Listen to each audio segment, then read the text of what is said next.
ఆగండి. Virat Kohli salt batting ఎట్లా అనిపించింది? మీకు కనుక బ్యాటింగ్ పర్ఫార్మెన్స్ నచ్చినట్లయితే ఈ వీడియోకి పక్కా లైక్ కొట్టండి. అట్లాగే ఈ మ్యాచ్ లో ఎవరి పర్ఫార్మెన్స్ మీకు బాగా నచ్చిందో కామెంట్ సెక్షన్ లో కామెంట్ చేయండి. చూద్దాం ఎన్ని లైక్లు కామెంట్లు వస్తాయో.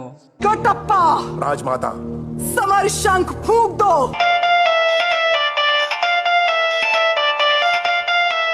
అరే ఏంది సాల్ట్?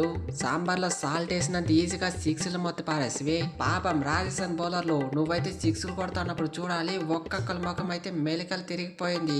ఎందుకురా ఆడతాం నాయనా అనిపించేసింది. నువ్వు మరి ఇంత వైల్డ్ గా ఉన్నావు ఏంది సాల్ట్? ఏ సాల్ట్ తో పెట్టుకుంటే ఇట్లనే ఉంటది. సాంబార్లో సాల్ట్ వేస్తే టేస్ట్ వస్తుంది. అదే అపోజిన కళ్ళల్లో వేస్తే మంట వస్తుంది. అందుకే వాళ్ళ గుండెల్లో వేసిన ఒక్కొక్కరికైతే మండిపోయింది. అయినా సెంచరీ అయితే మిస్ అయిపోయింది. క్రీజ్ లో కనుక ఇంకొంతసేపు కనుక ఉండింటే బట్టలు బండకేసి బాధల్లా అట్లా బాధేసి నువ్వు జస్ట్ మిస్ అయింది. బతుక్కున్నారు అయినా. ఏదైతే తొండి నేనైతే అస్సలు ఒప్పుకోను. మీరు ఈ మ్యాచ్ లో గ్రీన్ కలర్ జెర్సీ ఎందుకు వేసిండేది? చెట్ల కోసమే కదా. ఆ చెట్లు నాటాలంటే మీరు డాట్ బాల్ ఆడాలి కదా. మీరు చూస్తే ఒక్క డాట్ బాల్ కూడా ఆడలేదు. మీరు పర్యావరణాన్ని రక్షించాలని గ్రీన్ కలర్ జెర్సీ వేసుకుంటారు కానీ డాట్ బాల్ మాత్రం ఆడలేదు. ఇది ఎక్కడ న్యాయం? మీరు వేసుకునే దానికి వాల్యూ కూడా లేదు. ఇదంతా తొండి. ఏ తొండ కోడిగుడ్ల బండ.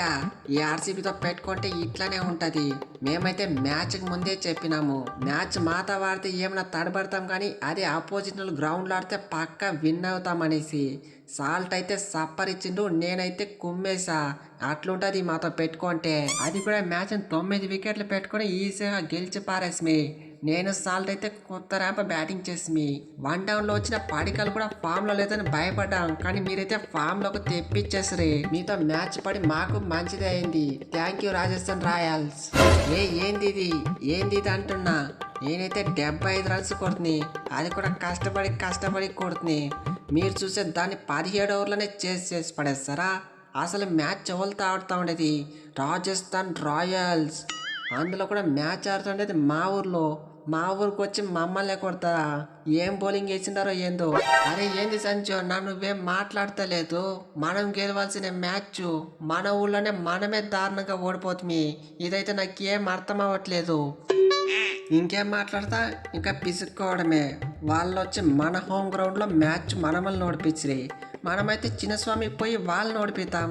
అప్పుడే కదా రివెంజ్ అంతే ఉండేది. నువ్వైతే ఏం ఫీల్ కాకు, అక్కడ ఓడిద్దాం. ఓడిస్తారు బాగానే ఓడిపిస్తారు. ఈసారి చిన్నస్వామి స్టేడియం అడుగు పెట్టండి, అప్పుడు చెప్తాను. ఈసారి చిన్నస్వామికి ఎవరన్నారా అని. ఇసిరిమింగ్ అయినా సరే మ్యాచ్ గెలుస్తాం కూడా పక్క. ఈసారి ఆర్సీబీతే కప్ కూడా. Excellent performance guys. బ్యాటింగ్ లో అయినా సరే బౌలింగ్ లో అయినా సరే దుమ్ము దులిపేశారు. నెక్స్ట్ మ్యాచ్ అయితే పంజాబ్ తో జరుగుతుంది. అది కూడా ఎక్కడ? మన చిన్నస్వామి స్టేడియంలో.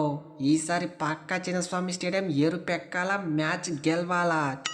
అరే ఏంది సంజు బ్రో, ఎన్ని రోజులని తుప్పుపాటిని కప్పుతో ఉండాలి.